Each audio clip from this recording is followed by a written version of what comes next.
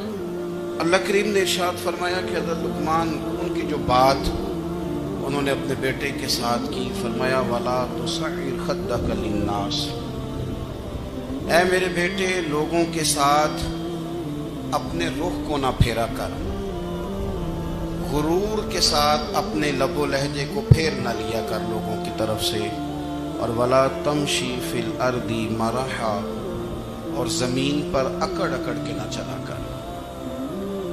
تکبر کے ساتھ اپنے لب و لہجے کو لوگوں سے پھیر نہ لیا کر, اور زمین پر اکڑ کے بھی نہ چلا کر. جناب لقمان اپنے بیٹے کو نصیحت فرما رہے ہیں, اور اللہ نے اس کا ذکر قرآن مجید میں فرمایا ہے. اسلام ہماری تربیت کرتا ہے ہر موقع پر, اور ہمیں اسباق پڑھاتا ہے زندگی ساری گزارنے کے لیے. انسان کی بات کا دوسرے پر بڑا اثر ہوتا ہے, لیکن اس کی بات کے ساتھ ساتھ اس کے لہجے کا بھی بڑا اثر ہوتا ہے. کھانے کا بھی بڑا اثر ہے, لیکن کھانا آپ کس برتن میں رکھ کے دے رہے ہیں اس کا بھی بڑا اثر ہے. آپ نے کھانا کس طرح سجایا ہے, کس جگہ کسی کو بٹھایا ہے, اس کا بھی بہت زیادہ اثر ہے. اسلام یہ کہتا ہے کہ آپ کا جو لب و لہجہ ہے وہ ہمیشہ اچھے اخلاق والا ہونا چاہیے.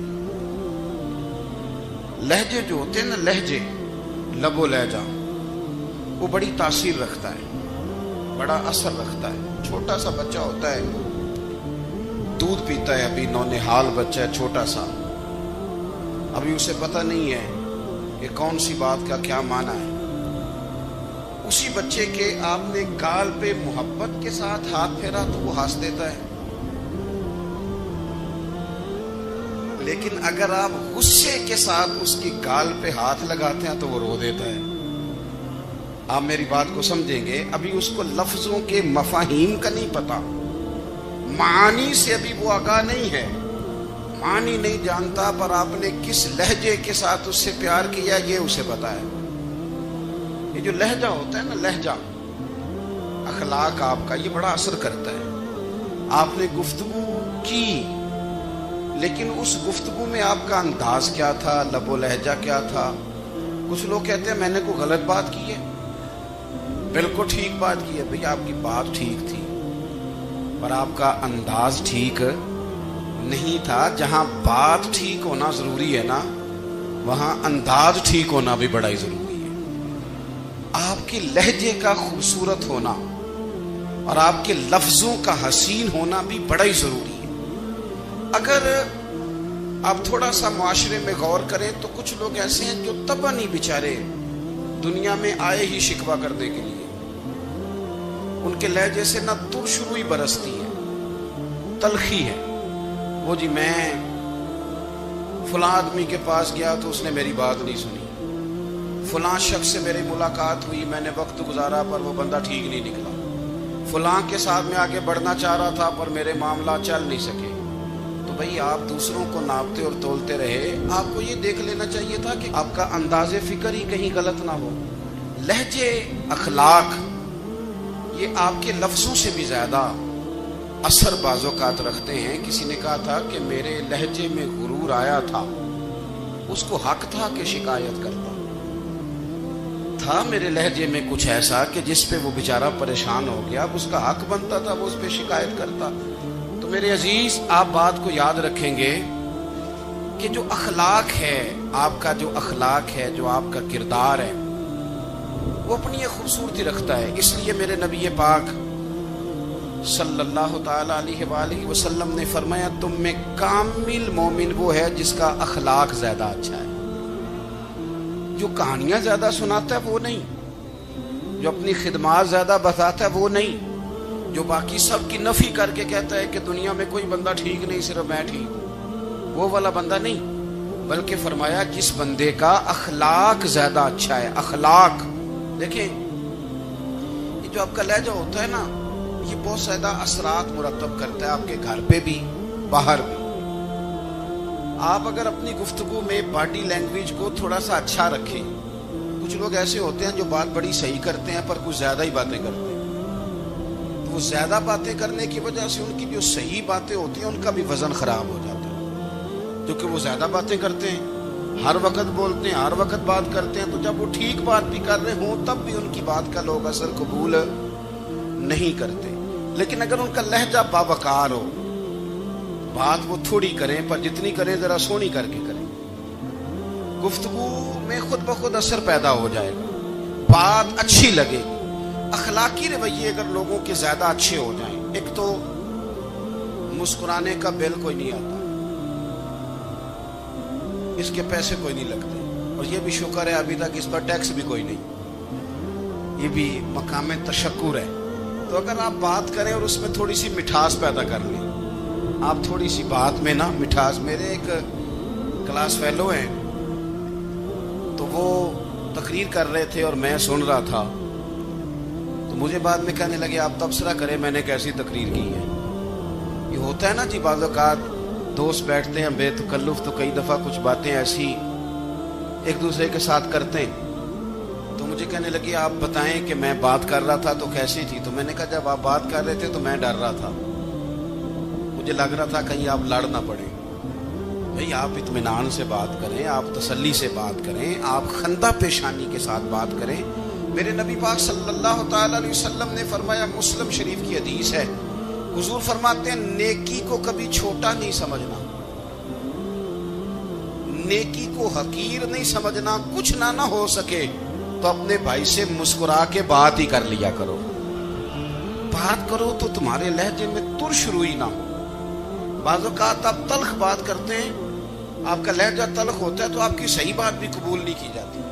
لیکن اگر آپ کے لہجے میں مسکراہٹ ہو، آپ کے لہجے کے اندر خوبصورتی ہو، تو آپ کے اپنے بھی آپ کے بیگانے بھی سب کے سب آپ کی بات کو تسلی کے ساتھ سمجھنا وہ گوارا کریں گے. اسی طریقے سے ہمارا دل کرتا ہے کہ لوگ ہماری بات سنیں، ہمارے گرویدہ ہوں،